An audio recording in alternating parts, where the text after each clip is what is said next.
Hello, how's it going? Happy whatever today is. I'm just going to assume that it's Monday or Sunday. Actually, I'm going to assume it's Sunday. No, Monday. Probably Tuesday. I don't know. I don't know when you're watching this, but I hope you're doing well. Today, we're going to talk about thinking and intelligence. I hope you're excited because I am. Ugh. I have to talk about thinking and intelligence. Ugh, I hate this chapter. Oh, still recording.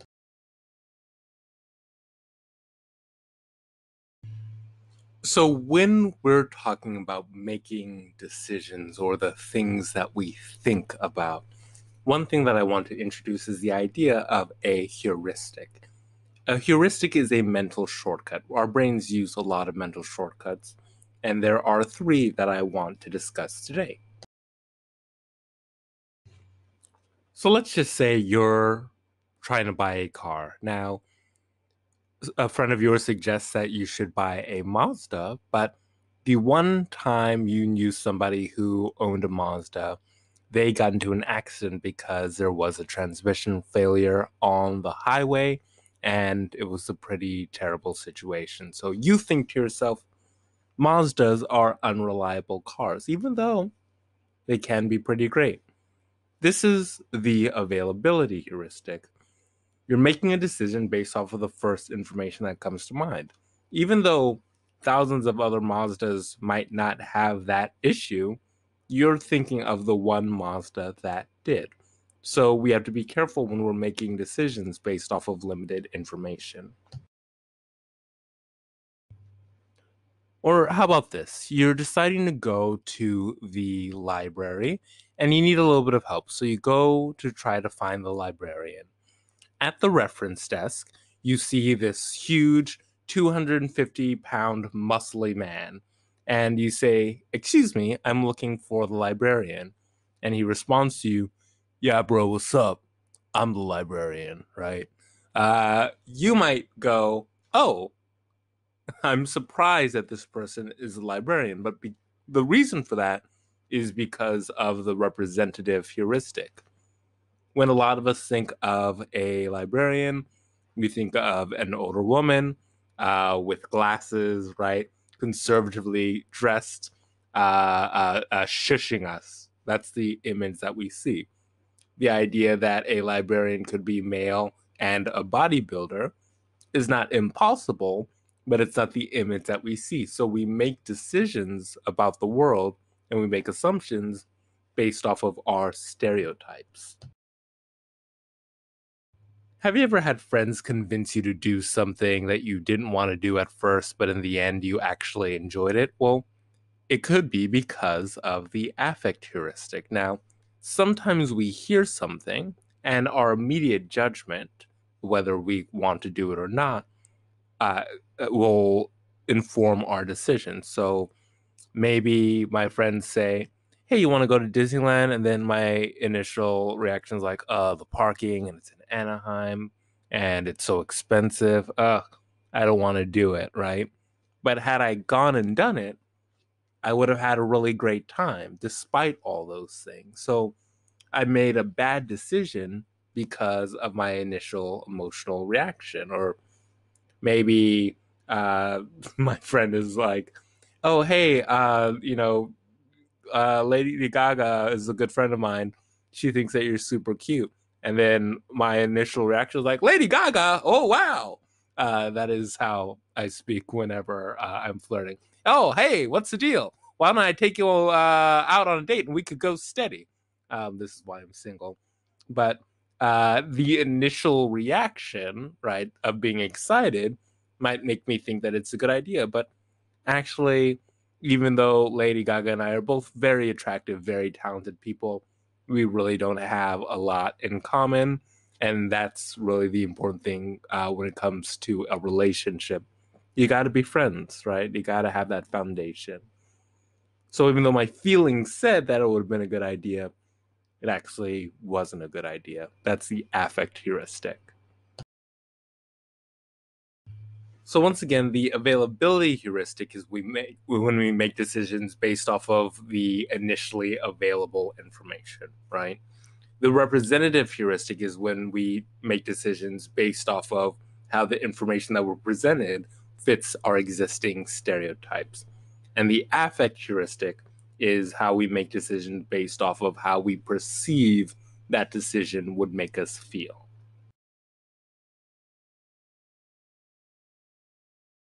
So let's switch from thinking and decision making to intelligence. There are a lot of theories of intelligence.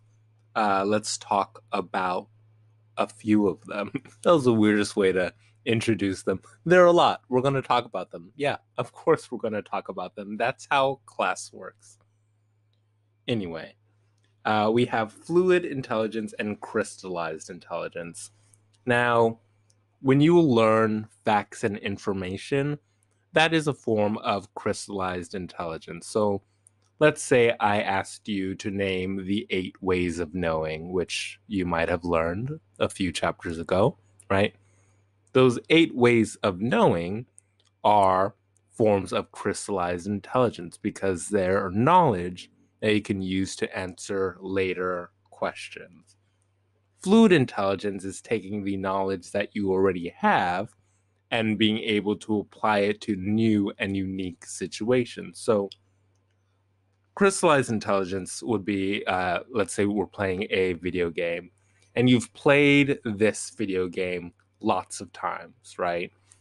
Maybe you've been playing Doom and you're really great at Doom, right? Because you know how to play that game, whenever you play that game, you're using crystallized intelligence. Now, if you play another game, you might take skills that you already know, but you might have to adopt to a new situation, right? So there's a difference between using the knowledge that you already know for things that that knowledge is normally used for, crystallized intelligence versus fluid intelligence, which is adapting, right? Or for example, if I gave you an example in class for to prep you for a test, when I give you an example and I give you the same example over and over, when because I want you to understand the connection between one thing and another. So maybe I wanted to give you an example of positive reinforcement, right? So I say, hey, you do great in class, and the professor says, great job. So that means that you'll probably continue to do great in class in the future. That's an example of, and you say, oh, it's praise, positive reinforcement. Great. That is crystallized intelligence. Now I give you a completely new example that you've never heard before, and then you have to think about it, right? So you are dealing with you're trying to get yourself to floss twice a day, right? And you're like, oh man, I keep on having this issue where I keep on forgetting to floss. And then you remember that there is a way that you can affect your behavior. So you say, oh, every time I floss, I'm going to, I was going to say, eat a cookie, which is probably the worst thing to do after you floss. Don't worry about it. It still works, right? But every time I floss, I'm going to eat a cookie. And then a month later, I have cavities. But uh, that eating a cookie will remind me that I want to floss. It means that I'm more likely to floss in the future, right? So I'm taking something that I already understand and applying it to a new situation. That is fluid intelligence. And these two intelligences work together.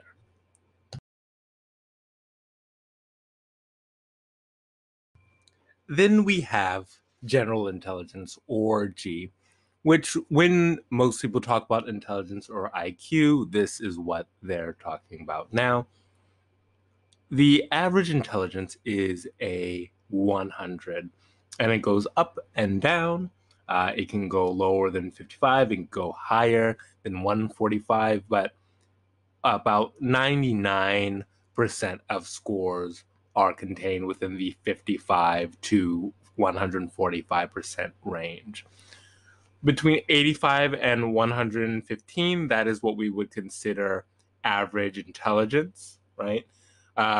The lower you get, the more issues you're going to have cognitively. If you fall very low in this area, then you're going to be considered having borderline intellectual disability, meaning that you're going to have a hard time taking care of yourself, right? Around here is when people start to be considered geniuses, or at the very least academically superior to or intellectually superior to other people. So the great thinkers of our time are probably in this range, right? Now, intelligence is a bit of a weird idea and concept because of how it's measured. And as you might guess, with everything in science history, there are some racist issues and sexist issues related to um, our understanding of intelligence because of how we measure it, right? So, really trying to understand what this single factor that underlies intelligence is a very complicated thing. And the more we study it, the more we learn that the this construct, which is the idea that we're trying to define intelligence, isn't very clearly defined. We just try to be as, you know, as defined as possible, but there are issues with it, right? So let's talk about a couple of those things real quick.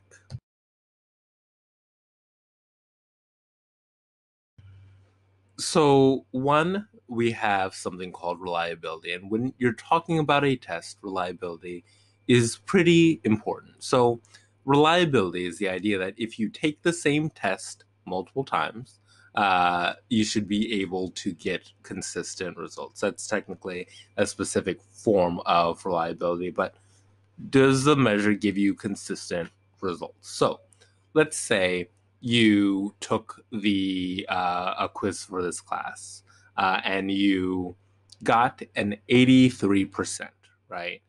If you took the exact same quiz again, or a maybe some questions were shuffled around, but it's the exact same content, you should get somewhere close to an 83, right? If you got a 40% the first time and an 80% the second time, then that means that either it's a bad test or there's some third variable that's affecting your results, right? Think about stepping on a scale. You're, on a diet and you're checking in with your weight, and you step on the scale. It says 165. You step off, and then you're like, huh, interesting. And then you step back on, and it says 248, right? That's not a reliable test. And if you don't have a reliable test, then it's very hard to use the information from that test or measurement tool to really understand what's going on, right?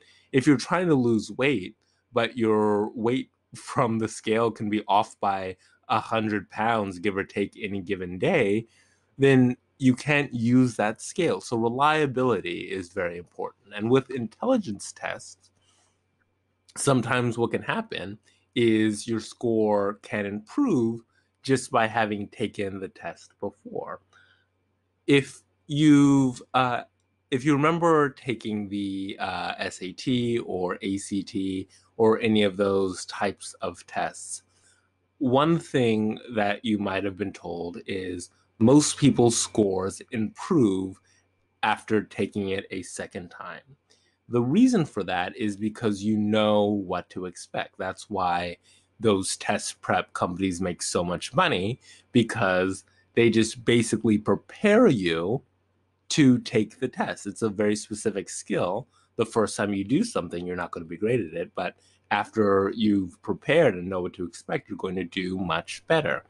So scores on those types of tests are sometimes not reliable because the first time you take it, you get a really high score, then you get a higher score, then the third time you drop down, and you're like, what happened, right? So the reliability is an issue. And if the reliability of something is an issue, then you don't really know if you're properly measuring the variable that you're trying to measure, in this case, intelligence. Then we have validity, and validity is asking, are you measuring what you're actually trying to measure? So I just got home and it was snowing outside, so I have a lot of layers on, right? And I have my backpack on, and I just ate, and I'm super full, right? And I step on that scale, and boy, am I heavy.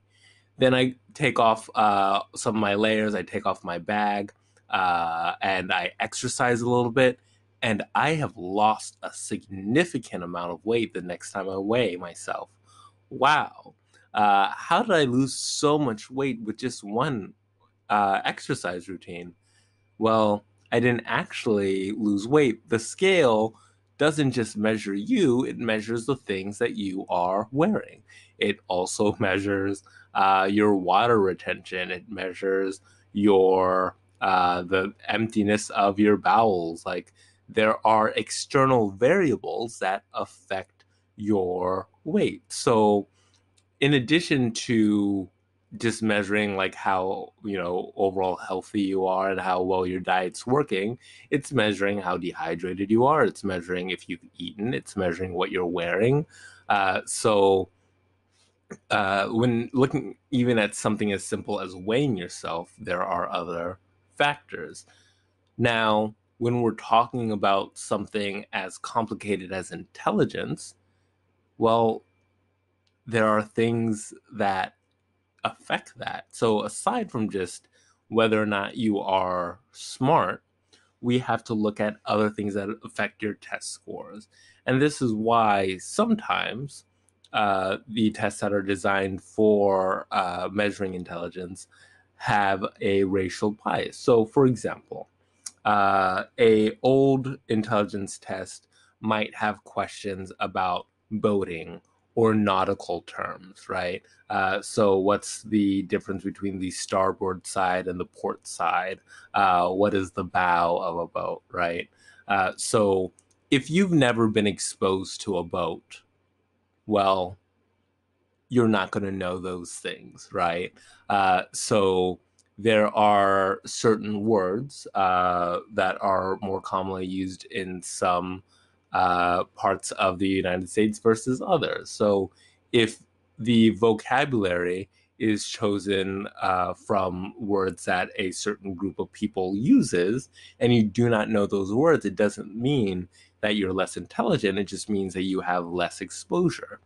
One of the first tests that is done on the West Lordon Intelligence Scale is a block design test where there are different blocks with shapes on them, and you have to arrange the blocks to match a specific shape that you were shown.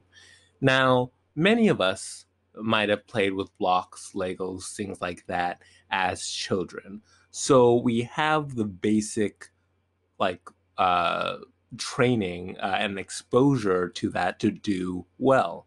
Or if you had any exposure to puzzles where you see two pictures and you have to figure out what is different between the two pictures. So we think that we're measuring intelligence a lot of the time, but sometimes what we're measuring is simply somebody's exposure to things that we think are normal. So I'll give you an example of this on a test for a test question that I once had, where I mentioned Hulu, the online streaming service, and I the question was basically based on your understanding of Hulu and commercial breaks. But one student, after I had been using basically the same question, on different tests for years. One student was like, I had no idea what Hulu was, so I actually had no idea how to answer the question.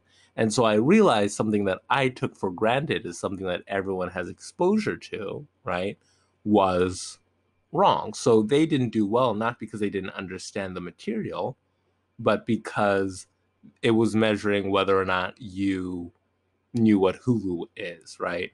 So when we're looking at intelligence, we have to understand that one issue in measuring intelligence is that it's very hard to eliminate environment and its effect on what we perceive to be intelligence. So we have to really make sure that our tests are not indirectly biased against specific groups of people who might not be associated with the skills that we determine as evidence of intelligence.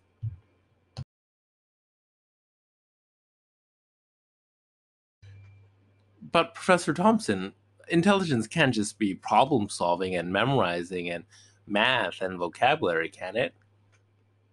I mean, it could be, but Howard Gardner might agree with your idea. I'm just going to assume that that's what you were thinking at that point, that intelligence might be more than just those academic-ish skills. So Gardner proposed this theory of multiple intelligences, which are seven or sometimes nine, but we'll just talk about seven different types of intelligence. So we'll just go through all seven. So we have spatial intelligence, which is basically our idea of uh, our relationship to things, or the relationship of things to each other in space.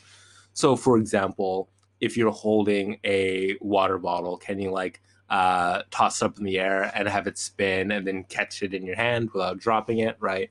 Can you manipulate a Rubik's Cube and solve it? Are you very good at jigsaw puzzles? Or maybe you're drawing a mural, right? Or rather, painting a mural. Being able to paint a mural requires that you understand where things will go, and it requires that spatial intelligence. So those would be examples of spatial intelligence. Then we have bodily kinesthetic intelligence. Bodily kinesthetic intelligence refers to your intelligence in movement. So athletes, dancers, right? Being able to really coordinate your body in a way that is better than other people can do it. Then we have linguistic intelligence, which is related to language. PowerPoint sometimes will give like auto suggestions for pictures to use, and I just found the tongue way too funny to not use. So, linguistic intelligence, maybe somebody who speaks multiple languages, maybe somebody who is a great rapper or song lyricist, right? It is intelligence related to words, or maybe somebody who is just a very inspirational speaker, right? Somebody who's very funny, who can use words to make you feel happy or joy, right? Or maybe even feel sad. Maybe like one of your favorite writers, we would consider them having high linguistic intelligence. Then we have mathematical logical intelligence. So these are people with very high mathematical or logical skills, as you might assume. So this is your friend who can split the check at the table. This is your friend who has very well reasoned arguments. Maybe, you know, will go on to become a lawyer, or already is one, right? Or a statistician, right? Somebody who really understands the intricacies of logic or math. Then we have musical intelligence. So, singers, musicians, those types of people who have really good pitch and tone and control of their instrument, right? Can hear a song for the first time and then play it instantly or sing it back to you, harmonizing, making arrangements, musical intelligence. And then finally, our last two, interpersonal and intrapersonal. These two are easy to get confused. Interpersonal has to do with other people. Intrapersonal has to do with yourself, right? So think of if you are interpreting something else, then so inter, right? Then you need another person to interpret, right? If you were walking down the street and there was a like bear trap that you stepped in, first of all, ow. If you were in the trap, right, then you would be there by yourself. Hopefully, that helps you remember the difference between the two. Interpersonal, right, is dealing with our understanding of other people. It's a form of emotional intelligence. So, for example, let's say we were in class and I realized that a lot of you guys were tuned out. Some of you were falling asleep at your desk. We had been talking for an hour and 40 minutes, and it was a 3 hour class. I might read those clues and go, oh, we need a break. Now, if we were going through class and I was starting to get a little snappy, and I, wasn't feeling well emotionally, I might be able to check in with myself and go, oh, I need a break. That would be an example of intrapersonal intelligence. If you look at a psychologist, right, that would require a great deal of interpersonal intelligence because you're reading other people, you're seeing very subtle things that they do, and you're able to point those things out and help the person kind of understand what they're going through. For intrapersonal, maybe that would be an actor, right?